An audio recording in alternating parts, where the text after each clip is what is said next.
If it's Monday, the date is set for former President Trump's first criminal trial, with jury selection beginning in just 3 weeks. While in another case, Mr. Trump scored a big win with a drastically reduced bond and more time to pay. Plus, Israel's prime minister cancels high-level talks in Washington after the U.S. allowed the UN Security Council to pass a resolution calling for an immediate ceasefire in Gaza. And saving the speaker, as the top Republican in the House faces calls for his ouster and an ever-shrinking majority, will Democrats step in to help him keep his job?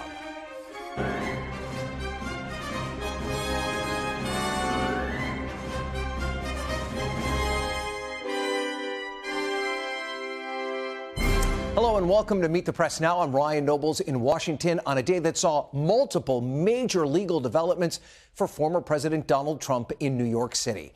After a contentious hearing, Judge Juan Merchan refused Mr. Trump's request to delay his criminal hush money trial, scheduling jury selection for April 15th, 3 weeks from today.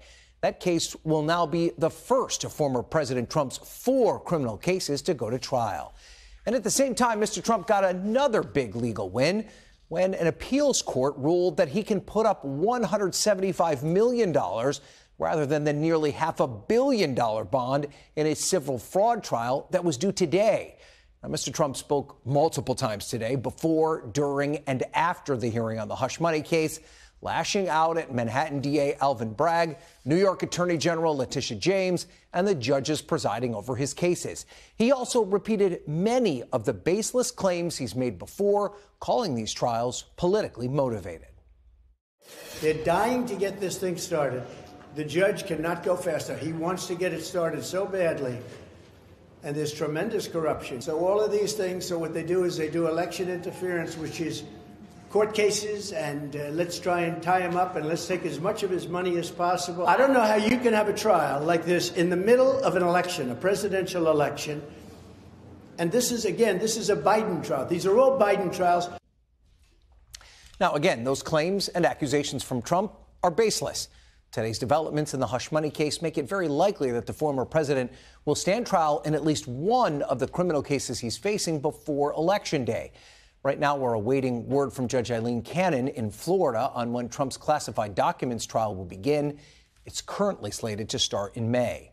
The Supreme Court will also hear arguments next month on Trump's presidential immunity claim, which has put his federal election interference trial on hold. And joining me now from outside the Manhattan courthouse is NBC's Garrett Haake, who's been covering all things Donald Trump for us. And for what it means legally, I'm also joined by NBC News senior legal correspondent Laura Jarrett and Jeremy Saland, former assistant district attorney in Manhattan. So, Garrett, let's start with you. One apparent legal win, one apparent setback. How's the former president reacting to today's legal developments? Well, Ryan, you might be surprised to hear he's treating them all like legal wins of different types here. Now, on the hush money case, Donald Trump at this news conference he held afterwards really went out, as far as I've seen him go, in kind of one concentrated setting of trying to link the case here in New York City to the Biden Justice Department and the idea that this is a Joe Biden case, repeatedly calling it a Biden trial, something that has no factual basis in reality, and making the point about several former DOJ officials who are now associated in one way or another with this case. I think that tells you a lot about the political imperative he sees here of taking a case that has largely been in and out of the public eye, deals with older accusations, may not be as dangerous to him politically as some of the others, and trying to tie it back to 2024 in a way that he can make use of it. Now, on the payment issue, rather, on the bond issue today, Donald Trump sort of treated that as a much clearer win, arguing that this is, the appeals court showing that there can still be justice in the state of New York, and that somehow this frees him up to use his campaign money or use his personal money more towards his campaign, something that I tried to point out to him he hasn't done since 2016 when I asked him if he would make good on what seemed to be a pledge that he made on Truth Social Friday to start spending more of his own money on his campaign. Here's what he told me. Now that the bond's been reduced, are you going to start putting money into your campaign? Yeah. You haven't done that since 2016. Well, first of all, it's none of your business, frankly. But I might do that. I have the option. I'll be spending money on my campaign. I might spend a lot of money on my campaign. But I should have that option. A crooked judge shouldn't say, we're going to have you post a bond and take all of that money that I could be spending on a campaign or other things if I want to do other things. Of course, Ryan, it's a matter of public record whether or not Donald Trump spends any of his own money on his campaign, which, again, he has not done since 2016. But it's all related in part because he is using this case, just like all the others, to raise money for his political campaign and his own legal defense. He was sending out solicitations even today suggesting he had won. He had kept Letitia James's hands off of Trump Tower, and that if you, the viewer, wanted to help, you could send him an additional donation. So it's all related, it's all political, and it's an opportunity, at least today, for Donald Trump to get a little bit of breathing room on these two cases. Yeah, Garrett, I would argue that not only is it your business, it's all of our business how a top candidate for president intends to fund his own campaign. So excellent question on your part. Laura, to you now. On this Merchan ruling, I mean, what's your biggest takeaway for how it unfolded? That the judge has lost patience, that he is exasperated, and that he didn't raise his voice, Ryan. But I got to tell you, I've been in front of this judge before, and he was angry today. He feels like he was played for a fool. The defense team had raised this idea that the prosecutors had dragged their feet, turning over a bunch of documents related to a key witness, the former president's fixer, Michael Cohen. And they had only recently received a treasure trove of documents related to Michael Cohen. Now, they had been pointing fingers at one another about who was to blame for that. The DA says it was actually the fault of federal prosecutors. It weren't their documents to begin with. The judge just wasn't having it today when the defense team essentially accused them of prosecutorial misconduct and said at one point, Ryan, essentially, it's odd that we're even here, and seemed really sort of scolding Todd Blanche, the lead lawyer for Donald Trump, as he was sitting there stone-faced throughout this entire thing. But at the end of the day, Ryan, the judge was very firm. He will see everyone back in court when this case begins on April 15th. So, Jeremy, let's go to you now, and I want to ask you about the developments as it relates to the bond that the former president was asked to post. There's a wide range of opinions on this, obviously, depending on your perspective. How typical would it be for a court to handle it like this, to reduce the bond and give him more time to pay? I think you have to start off with the idea that the bond itself was atypical in terms of the amount. And more important than being atypical or not, the message that the appellate division said, the first department here in New York said, is that we're reducing this, and I think drastically, and seeming to demonstrate that they had some concerns because there was other things that they stayed. It wasn't just the money in reducing it, but they stayed, for example, the implementation of whether or not he can do business in New York with banks. So there's a lot of wins on this front for Donald Trump. And it's a message, maybe not necessarily intentionally, but to demonstrate that, you know what, maybe this was an overzealous decision in terms of the penalty by Engoron. Doesn't mean that he's going to win Donald Trump, but maybe it needs to be a bit more tempered or more mild in terms of what that potential sentence may be. And I saw a lot of his defenders, his son in particular, out on television saying that it just was practically impossible for him to meet this bond. Do you think that that played into the judge's decision as well? That's a good question, because you also had him out there saying on True Social that he had that $500 million and that he could, in substance, pay this. So that certainly didn't help him. And that's why I'm a little bit surprised they went down as much as they did. It's not shocking that they limited it, although it came sort of at the stroke of midnight, almost literally. But it is fair to say that that amount is staggering for anybody to put up, let alone Donald Trump or any other person. So it's a little bit surprising in terms of how much, but not surprising, in my opinion, that it went down. Okay. So, Garrett, back to you. We saw a lot of the former president today. He talked before, he talked during, he talked after. Is this going to be his strategy when it comes to these trials? He has found a way to make it a big part of the campaign as opposed to running away from it, leaning into it politically. Is this how this is going to play out as these trials play out?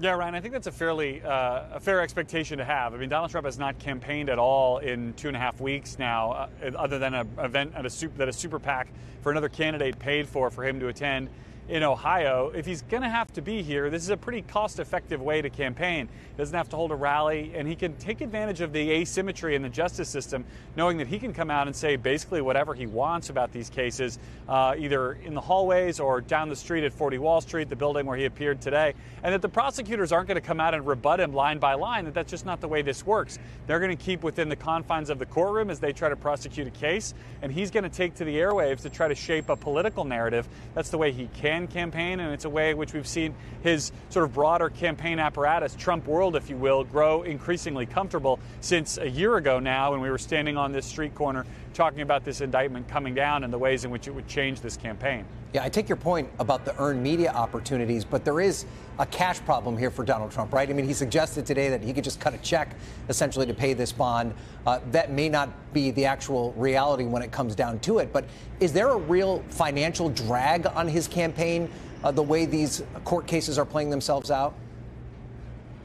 Well, I think there's a drag on his campaign in general, Ryan. I mean, they've been fairly open about the fact that they know they're going to get outraised and outspent by Joe Biden. It's sort of a question of by how much. You know, the kind of small donor machine that Donald Trump has built going back to 2016 has not been running as smoothly as it has in the past. That's why you've seen him step up much more traditional big donor outreach that we didn't really see him do, in campaigns past. Now they're doing a little bit more of that. This joint finance agreement with the RNC is meant to try to juice things for him here. And I think there's the possibility that Truth Social and its public offering, although it's a huge gamble just in terms of the way the market could work on it, could provide the cash infusion that he very much needs. But the ironic moment that we're in right now is in March of 2024 for a billionaire candidate, wealthiest person to ever run for president. Money is at issue across the board, personal, legal, political, all of it. Trump campaign, Donald Trump need cash. Yeah. Laura, it's hard to believe that we're actually going to have a trial date here. It seemed for a period of time that he may never go to trial, just the way everything was being delayed. So we know when it's going to begin. The question now is, how long will it last? What should we expect? Well, the judge has previewed that it should last anywhere from 6 to 8 weeks. Now, it could go faster, it could go slower. Obviously, the judge recognized there's Passover and different holidays, and he's not going to hear court on Wednesday, so we already know it's going to be a shortened week. I think Garrett and Jeremy would agree with me that typically these things always go longer than expected. The cross-examination of Michael Cohen alone, I expect, will take several days. And, of course, all of this is going on in the middle of the presidential election season, where Mr. Trump is going to have to be there every day. This isn't sort of like these pretrial motions where we've seen him come and go. In this case, he's going to have to be in that courtroom every single day, Ryan. And so, Jeremy, does he take advantage of that? There's not going to be cameras in the courtroom, but it seems as though if he's going to behave the way he did today, he's going to take every opportunity he can to talk to cameras during breaks, before and after. Do you expect that that's how he'll behave himself during the trial itself? I think the better response to that is, do I expect that his attorneys are going to try to corral him? And I would expect that they would, because once that trial starts, it really means serious business. Not that it isn't now, but you have a juror, and that jury is supposed to not hear what's going on in the media. But there's always that risk, inevitably, they're going to hear certain things. And you don't want to do that. You don't want to upset the judge. And to the credit of the prosecution here, this isn't Fulton County. This is not even the AG's office. They are fighting their case in that courtroom, which is the way they should be doing it. Donald Trump likes to use this as an advantage to him politically. I don't think it serves him well. And as his counsel, there's no doubt I'm trying to pull him in and saying, stick to what's going on in court. Let us do our job. Don't try to do your job, what you think it is. Let us do it in the courtroom. Garrett, is there any way that they can corral him, his attorneys? We know his campaign has a difficult time doing that. Well, Ryan, look, I won't take issue with the legal advice, but go back to that clip of Donald Trump walking out to the microphones today to say his piece, and look at the men behind him. They were his attorneys. They all had their turn to speak, but they know that they are in a situation where Donald Trump cannot be contained when it comes to speaking his mind about these cases, and I don't think these men are going to try. I remember not too long ago covering the corruption trial of former Virginia Governor Bob McDonnell. And every day he would walk into that courtroom and all of us reporters were desperate to get him to say something, and he would never say a word. Probably, as Jeremy rightly points out. Very different politicians. Yes, very much, on the advice of his legal counsel. A terrific conversation. Garrett, Laura, and Jeremy, I appreciate you all being here. Coming up, the deepening divide between the U.S. and Israel as the prime minister calls off a plan for high-level officials to meet at the White House after the UN Security Council voted for an immediate ceasefire in Gaza. Plus, the ongoing push to get much-needed military aid to the front lines of Ukraine, and the deal Democrats may be willing to cut with the House Speaker to get it done. You're watching Meet the Press now.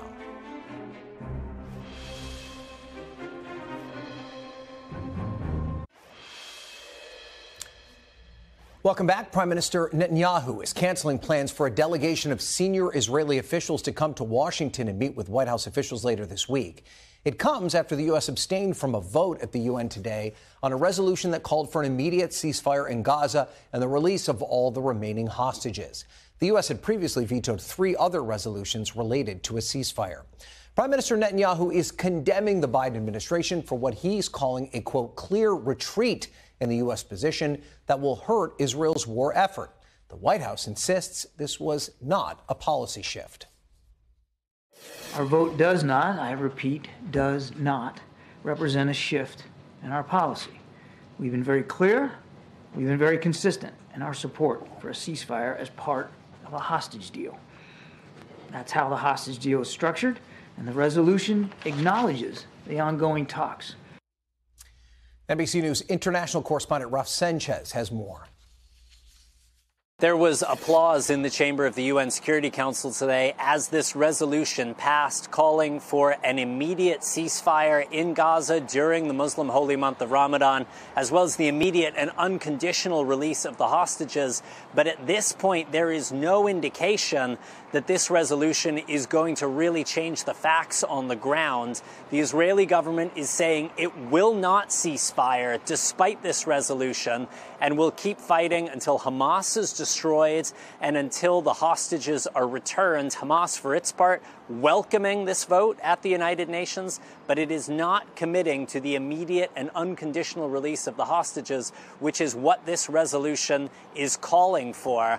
Now, this is deepening the already deep strains in the U.S.-Israel relationship. Prime Minister Benjamin Netanyahu making clear he is furious that the United States allowed this resolution to pass, that it didn't veto it. He is canceling that senior delegation of Israeli officials who were supposed to be heading to Washington to talk to the Biden administration about alternatives for an all-out ground offensive in the city of Rafah in southern Gaza. Israel says that meeting will not happen now in protest. It is looking at this point like the best chance for a ceasefire, for the release of hostages, is going to come not through the United Nations, but through some kind of agreement at those ongoing negotiations happening right now in Qatar. That would also bring relief to Palestinian civilians inside of Gaza, more than 1 million of whom the UN says are at risk of imminent famine. There are already children dying of malnutrition in hospitals in northern Gaza, and these are people who are waiting desperately for a ceasefire and for the arrival of more aid. Back to you. Ralph Sanchez, thank you for that reporting. Let's now bring in Ali Rafah, who's outside the White House. Also with me is Ambassador Dennis Ross, the former U.S. envoy to the Middle East and an NBC News foreign affairs analyst. So, Ali, how is the White House reacting to Netanyahu canceling this delegation? Yeah, Ryan, well, the National Security Council's John Kirby, in a call with reporters earlier today, admitted that that is how he found out that Prime Minister Netanyahu had canceled this delegation, because of questions by reporters on that call. And he admitted during today's White House press briefing that U.S. officials were, quote, perplexed and disappointed by Netanyahu's decision to cancel these high-stakes meetings between U.S. officials and an Israeli delegation of military and intelligence officials to talk about what the U.S. says are alternatives to be able to accomplish Israel's goal of defeating Hamas, but while doing that without the need to invade Rafah, where you heard Raf talk about over 1 million Palestinians have been sheltering. And I can tell you that in the past couple days, when we heard Prime Minister Netanyahu renew his pledge to invade Rafah, U.S. officials, when they were asked whether they were concerned about that, they kept citing the fact that Netanyahu had continued these plans to send this delegation. So the fact that this has now been canceled is certainly concerning for White House officials. Kirby, it's important to mention, also saying in that briefing that the U.S. has still not seen the IDF's plans for any ground invasion of Rafah, but they say that they are willing to continue speaking with the Israelis about those alternatives, Ryan. And Ali, Israel's defense minister is already in Washington today. He met with officials at the White House. How much more important did that meeting become? And is there any sign that the White House will be able to convince him to find an alternative strategy for Rafah? They certainly hope so, and U.S. officials are stressing that Gallant's meetings in Washington were scheduled long before that agreement by Netanyahu to the president's request to have these talks with this delegation, that they had been in place for quite some time before that agreement. So Gallant met with National Security Advisor Jake Sullivan at the White House earlier today. Sullivan, in a post to X a short time ago, saying, quote, "I was pleased to welcome Israeli Minister of Defense Yoav Gallant to the White House today." He said, "We had a constructive discussion on how best to ensure Hamas's lasting defeat in Gaza." He also talked about the fact that they discussed efforts to ease the humanitarian crisis in Gaza. And Ryan, we know that his meetings will continue. Not only is he meeting with Secretary of State Antony Blinken today, he's also set to meet with Defense Secretary Lloyd Austin at the Pentagon tomorrow. And Kirby said during the White House briefing today that these meetings with Gallant don't replace the meetings that U.S. officials were going to have with that Israeli delegation. But he says no doubt those alternative plans that the U.S. has for a ground invasion of Gaza, of Rafah, will certainly come up. But he says there is really no replacement for those meetings that had originally been anticipated, Ryan. Okay, Ali Rafah at the White House, thanks for that. Ambassador Ross, let's go to you now. I mean, what is your reaction to Prime Minister Netanyahu canceling the Israeli delegation visit to Washington? I mean, was Netanyahu viewing this meeting with honest intent, or was he always looking for a way out? No, I don't think he was looking for a way out, but I think he felt he was going to respond to our abstaining, which allowed the Security Council resolution to be adopted. I think he, given his politics, felt the need to demonstrate that he wouldn't simply acquiesce in something like that. When I say given his politics, the right wing of his coalition was bound to react if he sent the team anyway. So this was his political response to that. Now, in the end, the irony is, as you were just reporting, you have the defense minister here. The defense minister has a number of his key assistants with him. Obviously, the defense minister, he meets the national security advisor. He's meeting the secretary of state. He's meeting the secretary of defense. It is inconceivable that he won't have a discussion with them on how they're thinking about, how Israel's thinking about Rafah. It's inconceivable that he wouldn't say, "Oh, let's hear what are the ideas you have." I think there's also an impulse on his part to explain that the plans the Israelis are developing are not an overall onslaught, and they do involve the evacuation of Palestinians, and they do involve, I think, a more targeted approach. So it may be that the actual gap between the two sides on what happens in Rafah is not as great as everybody thinks. At least you'll have an opportunity with Gallant here to have that kind of a discussion. Mm-hmm. At the end of the day, sending an Israeli team here is not a favor the Israelis are doing to us. It is profoundly in Israel's interest, profoundly in Prime Minister Netanyahu's interest in the end, to ensure that if you're going to militarily defeat the 4 Hamas battalions in Rafah, you need to do that in a way that is in agreement with the United States, and I would say secondarily in agreement with Egypt as well. Mm-hmm. We know, though, that President Biden and Prime Minister Netanyahu have a complicated relationship, to put it gently. Does this put even more strain on that relationship? I do think probably it's added to the problems in the relationship. I don't think it fundamentally changes the way President Biden approaches Israel, but I think it clearly raises more issues and questions in terms of how he views Prime Minister Netanyahu. Look, there's no doubt that Prime Minister Netanyahu is operating in a circumstance where he feels a lot of pressure from parts of his government. One of the members of that government today withdrew. Gideon Saar has left the government today. He's caught in the middle of a need to come up with new legislation on the whole question of whether the ultra-Orthodox, ultra-religious Orthodox will be drafted into the military or not. That has to be done before the end of this week. So he's got a lot of different balls he's juggling and a lot of different political pressures right now. And I suspect that his decision to withdraw the delegation is driven as much by the politics of his government right now and his need to show that he simply wasn't acquiescing in an American decision to allow a Security Council resolution to be adopted. It is interesting, I might just add, the language in this resolution was tied to a ceasefire for Ramadan. not an open-ended one. Yeah. And the language in the resolution was also very explicitly tied as well to the unconditional release of the hostages. So that I'm not surprised that the administration was a little perplexed by the Prime Minister's response. But I have to say, I'm also not surprised, given the way the UN is seen generally in Israel.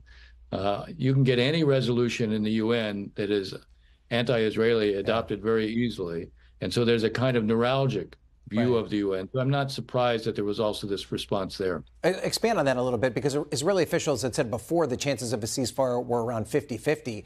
Is there a chance that the UN kind of pushing this could backfire and force Netanyahu to take a stronger stance? It is ironic. I mean, it's in the end, he is dealing with the members of his war cabinet who are anxious to get such a deal for a lot of different reasons, starting with getting 40 hostages. Not all of them, but getting 40 out is an imperative. I don't think the UN was in any way going to help, but it's clear that the fact that this has been adopted, it certainly creates a different political frame in which Prime Minister Netanyahu is operating. If in fact the negotiations bear fruit, that's not going to stop this from happening. If Hamas were to respond to the compromise proposal that the U.S. made and the Israelis accepted, you're going to have a deal. My own guess, knowing and understanding the way Hamas operates, I don't think they will simply accept the compromise. They'll try to negotiate further. They'll try to get more numbers. But the idea there's a 50-50 prospect suggests that you're in a negotiation now where there's a give and take, and that's certainly better than the alternative. Okay, Dennis Ross, excellent analysis as always, sir. Thank you so much for joining us. We appreciate it. Up next, pleasure. Congress is on recess, but they left town with a whole lot of work undone and a threat to Mike Johnson's speakership on the table. I'll talk to Congressman Mike Quigley about Democrats' plans for Ukraine aid and what's next on the Hill. You're watching Meet the Press Now.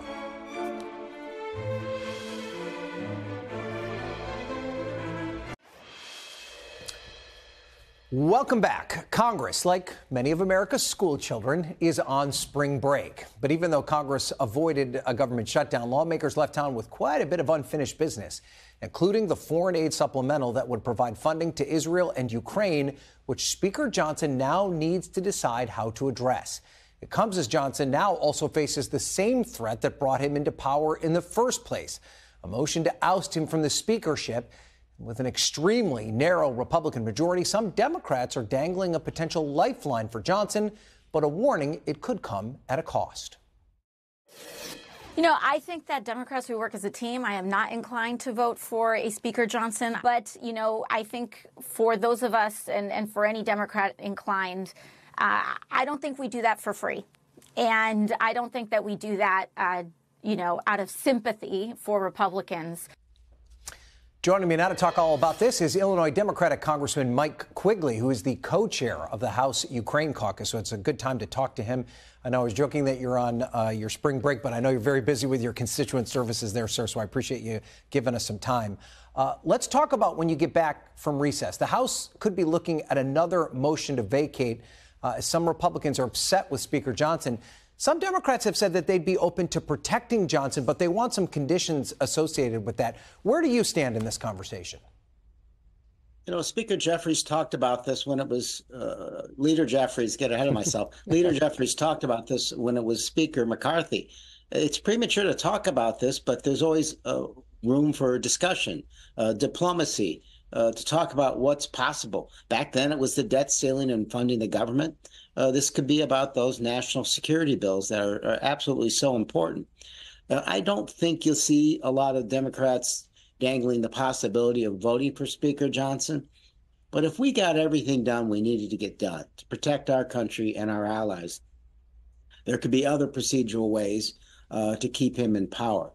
This is unfortunate. This was the sword of Damocles that Speaker McCarthy put over his head, and now Speaker Johnson has. Speaker McCarthy learned too late that it's a divided government. You're going to have to compromise, and the extremists are going to come after you. If you want to talk, you can move past that. If you don't want to talk with us, you're the Speaker Emeritus. So if I understand you correctly, are you talking specifically about the Senate bill that's already passed, would have funding for Ukraine, Taiwan, and Israel? And when you say procedural moves, would you mean maybe you'd be willing to vote to table a motion like that as opposed to outright voting for Johnson as Speaker? Well, there's a number of ways. You described one. I've heard people talk about having an attendance problem because it's majority of a quorum. At this point in time, we don't need another 3 weeks to a month where we're sitting around looking at the walls while the Republicans try to figure out who's their next speaker. This stuff is extremely important. It's important to our allies, who we are as a country, but to our own national security. So it's imperative we act. It's not my life's ambition to protect Speaker Johnson, but it is my life's ambition that we protect this, and our solemn duty and responsibility to protect our country and our allies, and to defend that which all the reasons we fought the Second World War, formed the United Nations, formed NATO, and that's defending Ukraine against Putin's aggression. All right, so let's talk about the path forward on getting the aid to Ukraine. What's the best option here, especially if Speaker Johnson seems reluctant to put the Senate bill on the floor? Is a discharge petition reasonable? Would you be open to a legislation change that would make the money to Ukraine alone? You know, where are you on all these different proposals? Sure. I think there's the economic reality that Ukraine is in no position to take on debt. But if we want the legal fiction of calling it a loan and recognizing you're going to have to forgive that in the future, so be it. But look, 15 years here, I've learned that what's the path of least resistance is what's likely to get accomplished. As you said, the Senate's already passed this bill. Do we really want to count on the fact that they would accomplish that again? They had 70 votes on a bipartisan basis. The McGovern discharge petition of the Senate bill already has 191 signatures. And my friend who's trying very hard, and I appreciate it, Mr. Fitzpatrick, has another discharge petition on a bill that doesn't have humanitarian aid, has controversial border provisions, has 16 signatures. So if you ask yourself, what's the easiest way to get this done? Get the bill to the president's desk. The pipeline to Ukraine is nearly empty. And as I've learned, being in that part of the world several times since the war started, it takes a while to fill that pipeline. And we see the war turning. So I understand where you're coming on this. I remain skeptical that Speaker Johnson's actually going to put the Senate bill on the floor based just on what he has said about it. So of those other options, you've got the McGovern discharge petition, the Fitzpatrick discharge petition, or a new piece of legislation that the Speaker introduces with a loan tied to it. Would you consider all three of those? Is there one that you like more than another? Look, if the only option is another bill, the fact is, if we get to 218 with some brave Republicans, it won't be up to Speaker Johnson to put it on the floor. It'll go past him. It'll get on the floor, and it will pass. If that fails, then we have no choice but a new piece of legislation. And again, they can put any language they want on there to get the dang thing done. It's just critical that it happens. And time's wasting. I do think it gets harder to pass those bills as time goes on.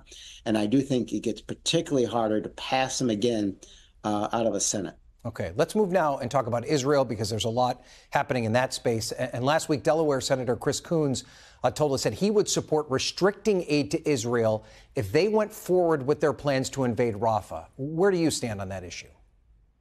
Well, I think everyone supports and appreciates the president's efforts to get the hostages released and a ceasefire. The fact is, some things are not negotiable or shouldn't be.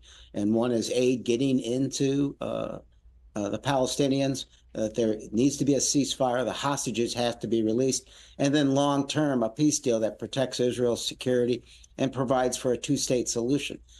Bibi Netanyahu is not making this easier. Indeed, I see he's pulled back on his plans to visit. I don't know that that's a bad thing, given that the word I heard used about him that's most accurate is somewhat radioactive. Someone who's trying to get help, and I want to help him do that. And he doesn't make it easier by publicly criticizing the president and many of us. So let's talk about the political impact of this situation, though. And I want to show you two CNN polls right now that show a tied race in Pennsylvania for president, and President Biden trailing President Trump in Michigan. I know you know politics, Congressman Quigley. Is the situation in Gaza the reason that those two battleground states show such divergent numbers? You know, I think there's a real reason for it within a significant part of the polling population, and I understand that, and I think it's the right thing to do, and I think it would also help the president in that vein if he would accomplish this diplomatically. Any success there is going to be done diplomatically. So those efforts to get a ceasefire for, if only 6 weeks, to provide humanitarian aid and build on the possibility of a long-term peace deal with those insurance guarantees for Israel coming from the nearby Arab countries. That's really the long-term solution here. Let me just say this. It's also the smart thing to do, because in the final analysis, Hamas is much more than a military organization. It's a movement. And the manner in which Israel has conducted this war is a recruiting tool for Hamas. So they're really not accomplishing what they want to do. Right. If the destruction occurs at the level it has so far. They need to be much more surgical and tactical. All right, Congressman Mike Quigley, we covered a lot. I appreciate it, sir. Enjoy the rest of your recess. We'll see you when you get back here to Washington. And after the break, thank you. New developments and potential shakeups in the race for Senate control. We're covering who's in, who's out, and which races to be watching next. You're watching Meet the Press Now.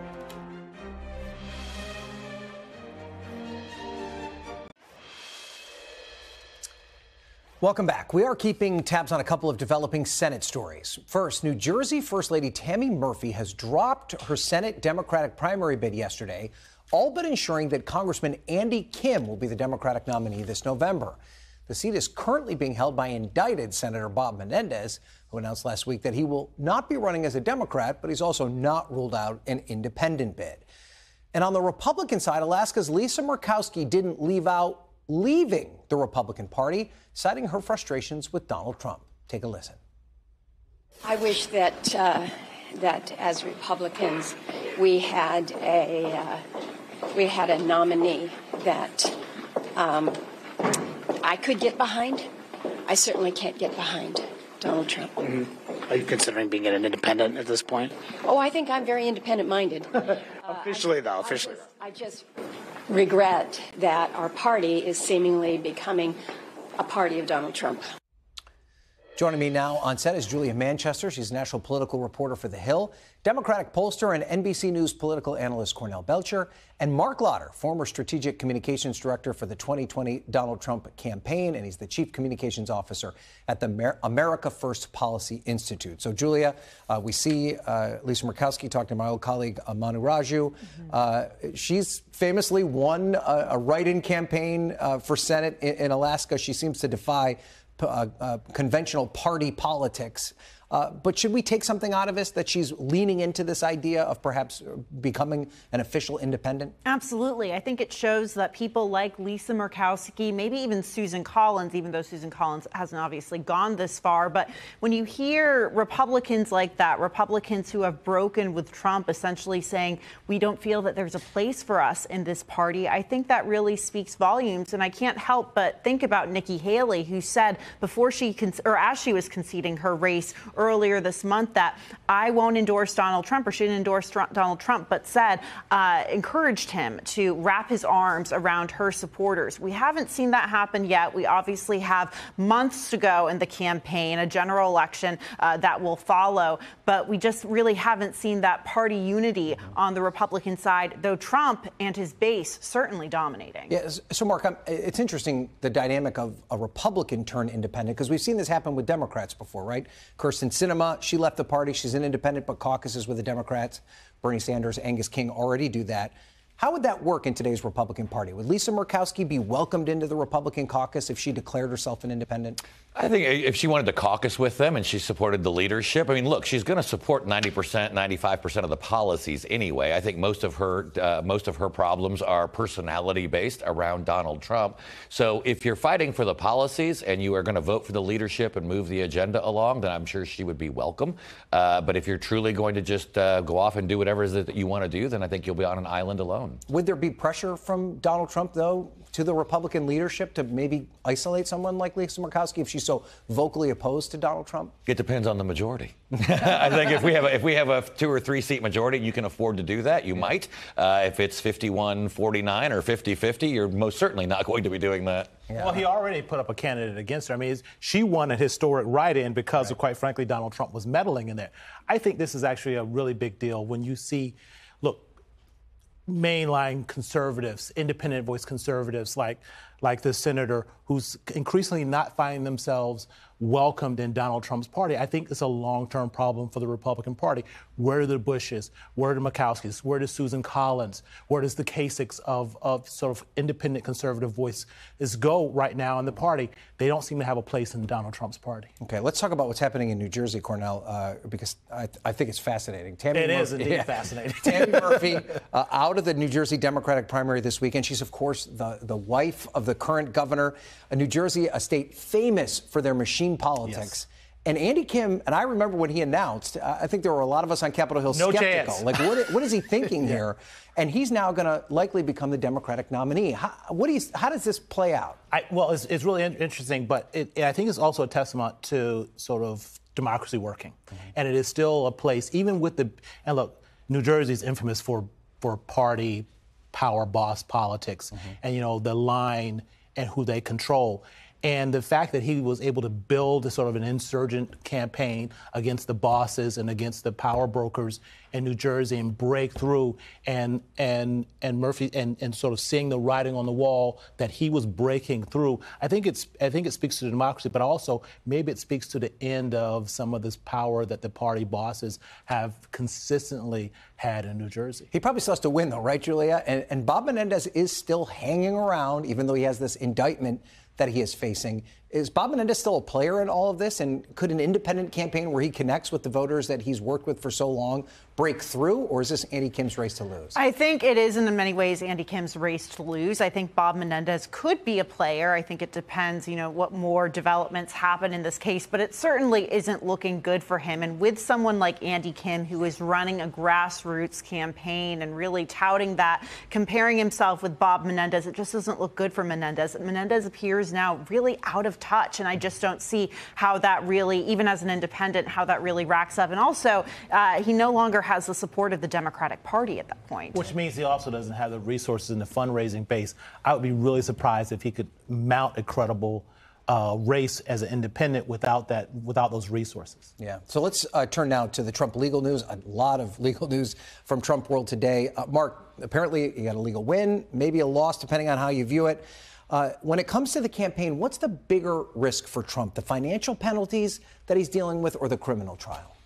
I think the financial penalties just means there's less money for him to be able to put into his own campaign if that's what he chooses to do. He's talked about that outside of court. I don't think the criminal these two criminal cases are going to have anything to do with this. I mean, obviously, one of them, we're talking about something that happened over 8 years ago, and when it was in the campaign cycle, and it's almost 20 years old now in reality. And so, you know, you'll have this case. It's probably the weakest of the cases, most people believe, and so I think it'll just be a nuisance. But it will allow him to step outside of that courtroom, and almost like we have seen reporters and or political leaders run to the sticks outside of the White House to stake the narrative, to say what happened in the meeting before everybody else says it. He will be doing that every day outside of that courtroom to say what the evidence really meant or what the testimony really was. And so there's a political benefit to that, right? But is there a legal potential pitfall? How does he balance those two things? I think it's very unlikely he'll get a fair trial in New York. You probably couldn't throw a rock without finding 150 people that don't like Donald Trump in New York. So that's probably already baked. They're probably already looking to the appeals on those sides, because on the legal side of it. So at this point, use it to your advantage politically. And Mark kind of makes a point here, Cornell, about how this has really fired the base up and it's helped him in the Republican primary. We're in a general election now. How are these court cases going to go over with a general election audience? You know, it is an odd place that we have some people arguing that being on trial in front of a courthouse is a positive. I don't think it's ever been a positive in American history. I still don't think it's ever going to be a positive because in the end, this election is going to be determined by those moderate, middle-of-the-road voters and that mom sitting around her kitchen table worried about how she's going to pay bills, how she's going to pay for college. Is her daughter going to have her reproductive rights taken away from her? How does she lean in and say, you know, Donald Trump, who's fighting grievance politics and got all these court cases, that's the guy who's going to understand my life, and that's the guy who I'm going to put my trust in. He did have lower inflation, less crime, border security, a world at peace. All of those things matter. He did not have lower inflation. He did. Well, he had the lower inflation before that, but he did not have less crime, and he certainly didn't have the economy that we have right now. And the border problems that we have right now are the same border problems that we had under Donald Trump. No, and he literally killed the bill that your that Senate Republicans wanted to take care of. I want Julia to have the last word here. And this maybe demonstrates it here. There's a lot of baked-in opinions already about Joe Biden and Donald Trump. Do these legal cases break through? Does that resonate with voters if they've already made up their mind about either candidate? Not necessarily, but looking at those moderate independent swing voters, I don't know if this necessarily breaks through to them. I think they are, regardless of, whether you think Biden did better than Trump during his presidency. It's those kitchen table issues that are going to decide this election, not Trump's court cases, not the Biden impeachment saga and the Hunter Biden saga. It's going to be those kitchen table issues. I think a lot of these voters looking in on this legal drama sort of just view that as inside baseball and drama. Okay, we're going to have to leave it there. Thank you for the very animated conversation. I appreciate it as always. Julia, Cornell, and Mark, we appreciate you being here. Still to come, Moscow in mourning after the deadliest terror attack in Russia in decades. You're watching Meet the Press Now.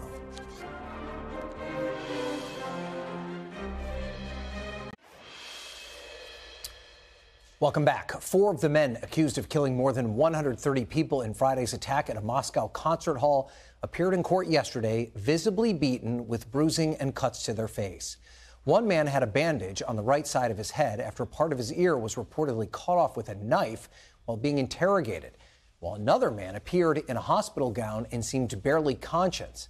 All 4 men are facing terrorism charges and could face a lifetime in prison. In his initial remarks following the deadly attack, President Putin pointed the finger at Ukraine, despite an ISIS affiliate group claiming responsibility.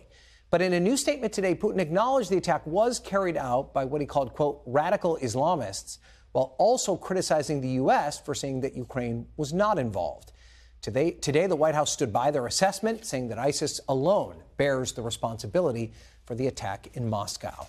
Joining me now is NBC News reporter Matt Bodnar. He covers Russia for NBC News. So, Matt, how are people in Moscow and across Russia reacting to this attack?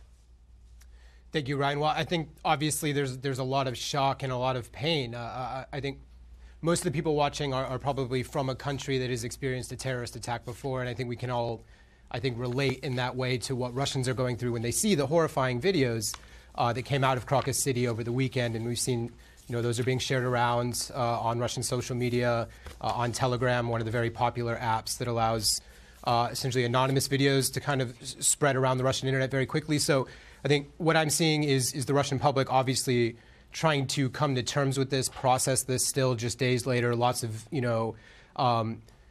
profile pictures changing, that kind of stuff we see online, all of that's happening. But we're also seeing massive vigils, particularly outside the actual concert venue where the attack happened just over the weekend, a giant growing pile of flowers and Muscovites coming out to pay respects and mourn. One image that really stuck out to me was a woman dressed in white holding a dove right next to this giant pile of roses. So we're seeing a lot of that kind of stuff. So what more do we know about these suspects and what have they been charged with? Sure. So we started seeing them on Saturday, videos coming out that you mentioned of interrogations that were quite brutal. And we saw them initially appearing in court yesterday, more today. And they've now all been charged, 4 of them at least, have been charged with terrorism. We're awaiting sentencing. Also, they're all, so far, the ones that they've charged, 4 of them, all citizens of Tajikistan, which is one of these former Soviet countries that borders Afghanistan. And there's a large population of people from Tajikistan, migrant workers in Russia. And we're kind of, as we learned more about them today, There's going to be a lot of questions in Russia about their backstories, but what we've heard so far seems pretty typical of the migrant worker community, at least in my perspective, that you would see in Russia. One of them couldn't remember what address he was officially registered at. Another one was not registered. And these might be spun to tell stories about them, but my main point being that this paints a pretty typical picture. 3 more suspects were arrested today. One of them, again, all citizens of Tajikistan, we're told. One of them just happened to be the previous owner of the getaway car. So investigation's ongoing, Ryan. Okay, Matt Bodner, thank you for that report. We appreciate it. I'll be back tomorrow with more Meet the Press Now, but the news continues with Hallie Jackson right now. Thanks for watching. Stay updated about breaking news and top stories on the NBC News app or follow us on social media.